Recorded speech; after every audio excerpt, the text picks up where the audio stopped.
욥기는 이제 욥이 그 사탄의 공격을 받아 수많은 고통과 고역을 치르게 되니까 욥의 세 친구들이 그를 위로한답시고 찾아와서는 그를 죄악시하고 네 죄가 커서 하나님께서 벌을 내리신 거야. 이건 인과응보야 라고 계속해서 매도하고 이제 욥이 자신은 죄가 없다라고 이제 반박하는데 이 세 친구가 욥의 반박에 제대로 대답하지 못하거든요.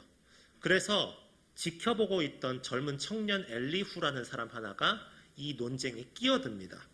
그동안에는 이제 그 욥도 그렇고 요 세 친구도 그렇고 연장자이고 또 나름 지혜자들이라고 하는 사람들이기 때문에 그냥 지켜봤었는데 하니까 욥의 말에 이 세 친구가 계속 반박을 못하니까 이 젊은 청년 엘리후가 왜 저렇게밖에 못하나 하면서 분기하여 그 논쟁에 이제 끼어들어서 반박하게 되는데 본문 또한 엘리후의 이제 연설 중에서 일부입니다.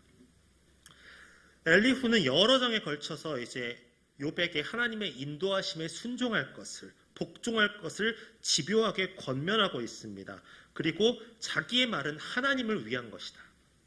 자기가 가진 지식은 하나님께 의를 돌려보내는 진실한 내용이다라고 거듭해서 강조해서 얘기를 합니다. 처음에는 하나님의 계시를 받은 대변인처럼 욥을 직접적으로 비판하는데 이제 본문 내용을 보면은 욥의 신앙을 너무 공격하지는 않습니다. 너무 매도하지는 않습니다. 조금 말의 수위를 낮춘 것일지도 모르겠습니다만은 그런데 이제 오늘 4절 말씀에 보면은 진실로 내 말은 거짓이 아니라 온전한 지식을 가진 이가 그대와 함께 있느니라 라는 구절이 나오는데요. 이 엘리후는 자신감에 꽉 차 있었습니다. 물론 젊은 청년 하면은 보통 자신감에 꽉 차 있는 것이 정상적일지도 모르겠습니다만은 이 엘리후는 특히 더 자신감에 넘쳐 있었습니다. 우리 변론을 지켜보는 어떤 사람들도 자신의 변론에 대해서 쉽게 이의를 제기하지 못하겠지. 내 말에 대해서 반박하지 못하겠지라는 약간 그런 자신감이 넘쳐 있었던 사람입니다. 그래서 이 온전한 지식을 가진 이가 자기를 말하는 거예요. 즉, 온전한 지식을 가진 이인 내가 지금 너와 함께 있다라고 자기 자신을 그렇게 지칭하는 겁니다. 이는 하나님의 섭리와 지혜를 떠나서 자기 만족에 빠진 모습이죠. 권면하는 사람의 자세가 아니라는 얘기입니다. 또한 그가 온전한 지식을 말한다고 볼 수도 없는 게 욥이 당한 고난에 대해서 정확하게 설명하는 것도 아니었거든요. 물론 죄에서 돌이키는 자, 기도하며 간구하는 자를 향한 구원자 하나님의 긍휼과 자비에 대해서 좀 더 논했다는 점에서 엘리후의 말은 그 앞서 말했던 그 세 친구의 말보다는 권위가 있습니다. 이 세 친구는 네가 죄를 지었기 때문에 네 악이 가득하기 때문에 네가 벌을 받는 거야 라고 매도한 것에 반면해서 엘리후는 조금 더 구원자 하나님의 그런 긍휼과 자비와 회복의 은총을 말하는 것이죠. 욥의 고난을 죄에 대한 심판으로 결론 짓고 땅땅땅 이렇게 바로 결론 내려버린 게 아니라 연단의 과정으로 보고 그 고난 뒤에 감추어진 하나님의 은총을 시사하고 있습니다. 이것만으로도 이 엘리후란 사람이 이 사람이 그래도 하나님에 대해서 알고 있고 지식을 가지고 있고 적어도 여기에 대해서 논할 정도의 말은 되는구나. 소위 말해서 빈수레는 아니구나까지는 우리가 이해할 수 있고 또 이제 납득할 수 있다는 거예요. 여기서 말하고 싶은 것은 말하는 방식이죠. 말하는 태도죠. 옳은 주장이라 생각하면 거침없이 말해도 다 용납되는 게 아니지 않습니까? 우리가 유순한 말로 전달하지 않고 격동어린 말로 하면 옳은 말이라도 듣기가 싫잖아요.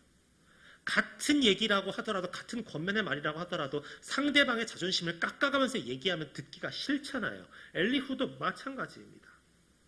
그 옳은 말을 상황에 맞게 듣는 사람으로 하여금 잘 전달하는 것도 우리가 해야 되는 배려예요. 그리스도인의 배려이고 사랑입니다. 옳은 말만 하면은 모든 것이 다 용납된다고 생각하십니까? 그건 교만입니다. 나의 의를 드러내기 위한 교만입니다. 보통 사람들은 옳은 말과 그른 말을 하는 데만 신경 씁니다. 내 말이 옳은 말을 어떻게 말하는지에 대해서는 생각하지 않습니다. 내가 말한 게 옳다 싶으면 어떻게 말해도 자기 말은 다 옳으니까 괜찮은 줄 알아요. 정죄와 혼란 그리고 자기 자신을 온전한 지식을 가진 이라고 의기양양해하는 이 젊은 청년 엘리후의 그 모습을 여러분들은 떠올리시면서 어떤 생각이 드십니까? 제가 성북중앙교회에 온 지 이제 9개월 정도가 돼갑니다. 작년 12월에 왔으니까 이제 9개월 정도가 돼갑니다. 와서 진짜 과분하기 짝이 없는 칭찬을 많이 들었습니다. 뭐 착해 보인다라든가 선해 보인다, 뭐 목소리가 좋으시다, 뭐 사람이 진중해 보인다, 뭐 등등. 제가 엘리후만한 뻔뻔함만 가지고 있었어도 정말 안목이 좋으십니다라고 얘기해주고 싶었지만 제가 그럴 주제는 못 되고, 그렇지만 저는 사실은 제 의에 뭉친 사람이라고 해도 과언이 아닐 정도였습니다. 교회에서 지각을 자주 하는 학생들에게 참 훈계를 많이 했습니다. 그따위 태도로 할 거면 체학팀 하지 말라고 일갈하던 교역자가 저였습니다. 옳다 싶으면 참지 않고 뭐 부장님이든 장로님이든 권사님이든 이렇게 하면 안 되지 않습니까? 라고 싸우던 약간 격한 성미의 소유자인 전도사가 저였습니다. 심지어 담임 목사님의 지시사항이라 하더라도 옳지 않다 싶으면 목사님 이건 아니지 않습니까? 하면서 대차게 싸우던 전도사, 그것도 저였습니다. 딱 잘라서 얘기하고 이렇게 하면 나 이 교회에서 생각 못한다고 하면서 대들던 그런 망나니가 저였습니다. 한때는 그게 제 자랑거리였어요. 나는 옳은 말 하는 사람이야. 나는 내가 틀리지 않았어. 나는 분명 옳은 말을 했고 옳은 행동을 했던 사람이야. 그러니까 나는 잘못이 없어 라고 생각했는데 그게 제 의였던 것 같습니다. 내가 설령 옳지 않다 하더라도 그렇게 하면 안 되는 것이었습니다. 더 유순하게 교회 저를 바라보는 성도들이 있고 바라보는 학생들이 있고 또 많은 신앙인들이 교역자가 왜 저래라는 모습에 상처받지 않았을까? 지금 돌이켜보면 내가 너무 내 의가 충만했구나라는 반성이 들게 합니다. 이게 참 부끄러운 일입니다. 그런데 여러분이 저를 좋게 평가해 주시는 이유가 무엇입니까? 많이 깎이고 많이 부서지고 많이 깨닫고 많이 회개한 오늘의 저를 보고 계시기 때문에 여러분들이 이렇게 좋게 평가를 해주시는 게 아닐까 싶습니다. 사실 오늘의 저도 문제 많습니다. 저도 일이 많으면 담임 목사님이 지시하신 것도 깜빡깜빡 놓쳐요. 그래서 담임 목사님이 굉장히 유하게 물어보시긴 하지만 죄송할 때도 좀 있습니다. 그렇지만 적어도 과거의 제 모습을 들추어내서 보시는 게 아니라 오늘의 저를 보고 계시기 때문에 오늘의 저에게 그런 과분한 덕담을 해주시는 것처럼 말입니다. 대부분의 사람들은 한 사람을 평가할 때 그 사람의 과거까지도 같이 연동해서 봅니다. 이 사람이 어떤 삶을 살았는가? 이 사람이 어떻게 살아왔는가? 어떻게 지냈는가? 어떤 말을 하고 어떤 행동을 하고 살았는가? 하면서 그 사람의 과거까지도 어느 정도 지켜보고 평가하려고 합니다. 그러나 여러분 생각해 보십시오. 삭개오를 만날 때, 눈먼 소경을 만날 때, 백부장을 만날 때 예수님의 평가는 과거가 없었습니다. 바로 오늘이었습니다. 오늘의 그 사람을 보고 예수님께서는 말씀하셨습니다. 과거가 어떠하였는지 간에 오늘 진실로 회개하며 오늘 하나님 앞에 나아가면은 예수님께서는 오늘을 인정하십니다. 그러기에 하나님의 용서는 오늘에 두고 있습니다. 오늘의 진실함에 근거를 두고 있습니다. 바른 회개를 하면 언제든지 오늘 용서해 주신다는 겁니다. 하나님은 과거와 미래보다 현재를 더 소중하게 여기시는 분이시란 얘기입니다. 우리들이 대부분 유다 하면 생각나는 사람인 가룟 유다는 예수님의 제자였지만 예수님을 은화 30냥에 팔고 예수님께서 십자가에 달려 돌아가신 후에 죄책감을 느껴서 스스로 목숨을 끊은 사람입니다. 성경의 짧은 권이라서 유명하진 않지만 유다서를 기록한 유다는 예수님의 동생 야고보의 형제 유다입니다. 즉 예수님의 동생입니다. 이 두 유다를 보면 오늘이 우리에게 얼마나 중요한지를 알 수 있습니다. 요한복음 12장 4절에서 6절까지 말씀 보면 이렇게 기록되어 있습니다. 제자 중 하나로서 예수를 잡아줄 가룟 유다가 말하되 이 향유를 어찌하여 300데나리온에 팔아 가난한 자들에게 주지 아니하였느냐 하니 이렇게 말하면 가난한 자들 생각함이 아니요 그는 도둑이라 돈꾀를 맞고 거기 넣는 것을 훔쳐 가밀어라. 이렇게 기록되어 있습니다.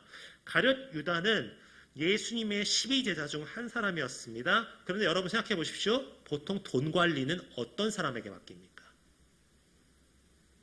우리가 여러분들 이제 공동체가 있고 부서가 있잖아요. 그러면은 회계, 즉 돈 관리하는 사람, 재정 관리하는 사람은 보통 어떤 사람에게 맡깁니까?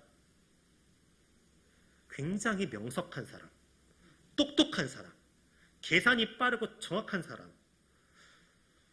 그 당시에는 계좌이체 이런 게 없잖아요. 통장도 없지 않습니까? 틀리면은 보고 훑어볼 수가 없어요. 그렇다고 뭐 필기구가 뭐 잘 되어 있긴 합니까? 수첩이 잘 되어 있긴 합니까? 진짜 암산할 일이 한두 개가 아니었을 것입니다. 정말로 머리 좋은 사람만 돈 관리를 맡길 수 있다는 거예요. 즉 그 12제자, 12제자, 예수님과 12제자의 돈 관리를 맡았다는 것만으로도 이 유다라는 사람, 이 사람 굉장히 똑똑했겠구나라는 것을 우리가 알 수 있습니다. 미루어 짐작할 수 있습니다. 게다가 도둑이라고 하더라도 그것도 보통 머리로 되는 게 아니죠. 싹 다 훔쳐가면 상관없어요. 그런데 서서히 빼돌리려면 머리가 좋아야 되거든요. 왜냐면 많이 떼가면 티가 나거든요. 이 돈 다 어디 갔냐. 훔쳐가면서도 이 사람들은 눈치채지 못하게 살살살살 빼가는 거 그거 보통 머리로 되는 게 아닙니다. 괜히 사기꾼들이 머리가 좋은 게 아니에요. 머리가 나쁘면 사기도 못 칩니다. 그래서 이 보통 잔머리로 된 게 아니니만큼 다른 제자들 보기에 재정 빵꾸난 것처럼 보이지 않기 위해서 온갖 수작질을 부리고도 티가 안 날 만큼 유다는 똑똑한 사람이었습니다. 그렇기에 예수님께서 그에게 모든 재정을 관리하게 하신 거예요. 맡기신 거예요. 인정받은 거예요. 그런 가룟 유다가 어느 날부터 재물과 명예의 욕심을 품기 시작했습니다.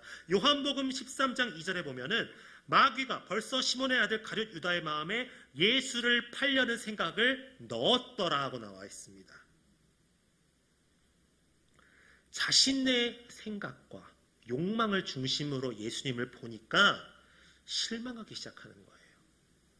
그 이후부터 유다는 예수님을 조금씩 멀리하기 시작했습니다. 결국에는 은 30냥을 받고 예수님을 유대 지도자들에게 팔아 십자가의 죽음으로 몰아갔습니다. 예수님께서 십자가에 죽으신 후에 그는 죄책감을 들려서 스스로 목숨을 끊었습니다. 그 후에 가룟 유다라는 이름은 이 세상에서 가장 저주스럽고 불쌍한 이름 중 하나가 되어버렸습니다. 대표적인 그런 이름이 되었습니다. 처음에는 아름다운 이름이었습니다. 예수님의 12사도 중 한 사람으로 될 수 있었습니다. 예수님의 돈 관리를 하는 똑똑한 사람으로 기억될 수 있었습니다. 그러나 지금은 가장 비참한 이름으로만 남게 됐다는 거예요. 반면에 유다서를 기록한 유다는 전혀 달랐습니다. 그는 예수님의 동생이었습니다. 예수님을 하나님의 아들로 믿질 않았습니다. 자신의 형이 예수님이 하나님의 아들이라고 선포하고 생각하는 것을 처음에는 못마땅하게 생각했던 사람입니다. 그래서 형제들과 예수님을 집으로 데려오기 위해 형 도대체 밖에 나가서 뭐해 하면서 데려오려고 찾아오려고 했던 사람이기도 합니다. 그 형을 대신해 가정을 이끌어가면서 힘든 일로 인해 불평도 많았을 것입니다. 그러던 그가 예수님께서 십자가에 달려 돌아가시고 사흘 후에 부활하신 모습을 보게 되니까 그때부터 유다는 형인 야고보와 함께 복음을 증거하며 교회의 일꾼이 되었습니다. 본문 유다서 1장 1절에 보면은 예수 그리스도의 종이요 야고보의 형제인 유다는 부르심을 받은 자 곧 하나님 아버지 안에서 사랑을 얻고 예수 그리스도를 위하여 지키심을 받은 자들에게 편지하노라 라고 구절이 되어 있습니다. 야고보와 유다는 초대교회의 지도자, 기둥과 같은 역할을 하면서 섬김의 삶을 살았습니다. 초대교회와 모든 성도들로부터 존경받고 사랑받는 지도자로 살았습니다. 가룟 유다와 달리 예수님의 형제 유다의 생애는 처음부터 아름답지는 못했습니다. 예수님을 멀리했고 예수님과 가까이 있는 것을 부끄러워하고 예수님의 사역을 막으려고까지 했던 불평 많았던 사람이었습니다. 그러나 그의 나중은 아름다웠습니다. 그의 나중은 모든 성도들과 하나님으로부터 칭찬받고 교회의 기둥처럼 쓰임을 받았습니다. 가룟 유다는 시작은 아름다웠습니다. 예수님의 제자로서 예수님의 모든 기적을 경험하고 그 옆에서 신뢰받으면서 있었던 시작은 아름다웠지만은 끝은 추하고 악했습니다. 그런데 예수님의 동생 유다는 시작은 무기력했습니다. 별 볼일 없었습니다. 그러나 끝은 아름답고 사랑스러운 모습이었습니다. 이것이 가룟 유다와 유다서의 저자인 유다의 차이인데 그 차이가 오늘에 있다고 저는 그렇게 생각합니다. 어느 순간부터 오늘을 자신의 욕심을 중심으로, 자신의 명예를 중심으로 생각하면서 나의 신앙의 길이 달라지기 시작합니다. 오늘 하루하루 속에서 하나님을 소홀히 합니다. 오늘 예배를 소홀히 합니다. 오늘 신앙을 소홀히 합니다. 반면에 유다는 오늘 하루하루 속에서 하나님을 소중히 생각했습니다. 예배드림을 소중히 생각했고 말씀을 소중히 생각했고 이날 주시는 그 은혜를 소중히 생각했습니다. 오늘 믿음 안에서 바르게 세우는 사람과 오늘 그렇지 못한 사람의 차이가 훗날 가룟 유다냐 아니면 유다서의 저자 유다냐 가르는 차이라고 생각합니다. 엘리후는 그전까지 전능자를 잘 섬기면서 하나님에 대한 신학적 지식을 더 많이 가지고 하나님의 뜻, 어떠한 분인지 알기 위해서 노력했던 사람이면 분명합니다. 그러나 지금 오늘 그의 모습엔 교만함이 묻어나고 있습니다. 자기 자신을, 사람이 자기를 어떻게 온전한 지식을 가진 이라고 말할 수 있겠습니까? 우리가 제 아무리 배운다 한들, 제 아무리 공부한다 한들, 제 아무리 지식을 계속 쌓는다 한들 내가 온전한 지식을 가진 이라고 말할 수 있겠습니까? 오늘 그의 모습에서는 그동안 과거에 그 사람이 어떻게 살았고 어떻게 했는지는 중요하지 않아요. 오늘 그 사람의 모습에서 교만함이 묻어나오기 시작했습니다. 반대로 욥은 하나님의 섭리가 이해되지 않았습니다. 그래서 불평했습니다. 원망했습니다. 반박했습니다. 하지만 그는 오늘 교만해하지 않고 내가 하나님의 주권 아래 거하는 자라는 것을 내가 믿고 있었습니다. 그 결과가 어떻게 되는지 아십니까? 욥기의 말미에 엘리후는 평가가 나오질 않습니다. 욥은 어떻게 되었고 그 세 친구는 어떻게 되었고 이런 식으로 세 친구는 회개했고 이런 식으로 그 자기들이 어떻게 결말이 나는지 나오는데요. 엘리후는 더 이상 이름이 나오질 않아요. 그 사람이 어떻게 됐는지 하나님께서 뭐라고 하셨는지 그 사람이 어떻게 살았는지 이 평가 자체가 나오질 않습니다. 그런데 욥기의 마지막에 욥에게는 큰 복을 주시고 세 친구에게는 너희가 잘못 말하였으니 번제를 드리라고 하시지 않습니까? 그 자리에 거하며 자신의 죄를 회개했던 욥은 큰 복을 받게 된다고 성경에 나와 있습니다. 아주 사소해 보이지만은 오늘 나의 삶의 태도에서부터 삶의 방향이 달라진다는 것입니다. 신앙생활에 있어서 가장 중요한 것은 오늘입니다. 과거의 내가 아닙니다. 앞으로 미래 쌓아갈 내가 아닙니다. 신앙생활에서 가장 중요한 것은 지금 여러분에게 주신 오늘입니다. 잘못된 신앙은 오늘을 쉽게 보내면서 내일이 아름답게 되길 원합니다. 오늘 내가 대충 하면서 나중엔 잘 되겠지라는 헛된 희망을 품게 만듭니다. 그러나 건강한 신앙은 어떻습니까? 오늘을 믿음 안에서 의미 있게 보내는 것입니다. 오늘을 성실하게 감사하게 사는 믿음의 사람에게 하나님께서는 내일의 축복을 약속하셨습니다. 늘 드리는 예배, 오늘 만나는 사람, 오늘 함께하는 가족, 오늘 함께하는 성도, 오늘 내가 섬겨야 할 일 등을 오늘 소중히 여기는 것이 귀한 신앙이고 신실한 믿음입니다. 주어진 환경에서 오늘 최선을 다하는 삶, 건강한 신앙인으로 사시길 바랍니다. 분명한 것은 과거를 자랑하면서 오늘 현재가 무너진 신앙인에게는 미래가 없습니다. 하지만 과거는 연약하고 부족했지만 오늘 현재를 하나님 안에서 바르게 세우는 신앙인에게는 미래가 있습니다. 하나님께서는, 예수님께서는 오늘 우리를 보고 계십니다. 과거에 어떻게 살았는지 어떻게 했는지 중요하지 않습니다. 앞으로 잘할게요. 앞으로 더 많이 할게요. 내가 지금 여유가 없어서 그러는데 나중에 되면 잘할게요. 그런 게 아니라 지금 우리를 보고 계시다는 거예요. 믿음은 상대적인 것이 아닙니다. 우리 청소년 학생들에게 제가 여러 번 가르치는데요. 믿음은 상대적인 게 아니에요. 절대적인 겁니다. 저 사람보다 내가 낫지, 저 누구 집사님보다 권사님보다 하나님보다 누구보다 내가 신앙이 낫지, 이렇게 생각하실 게 아니에요. 하나님께서는 그래 누구보다 나았으니 넌 수고했다라고 하시지 않습니다. 너는 누구냐고 물어보십니다. 그때 우리는 오늘 성실히 살았던 자라고 고백할 수 있어야 합니다. 우리의 신앙생활이 가정과 직장, 이웃과 교회 속에서 오늘을 소중히 여기는 삶 되기를 소망합니다. 사랑으로 믿음의 집을 잘 관리해서 하나님께서 예비하신 은혜와 복을 누리는 오늘의 신앙을 소중히 여기시는 주의 백성들이 되기를 주님의 이름으로 간절히 축원합니다. 기도하겠습니다.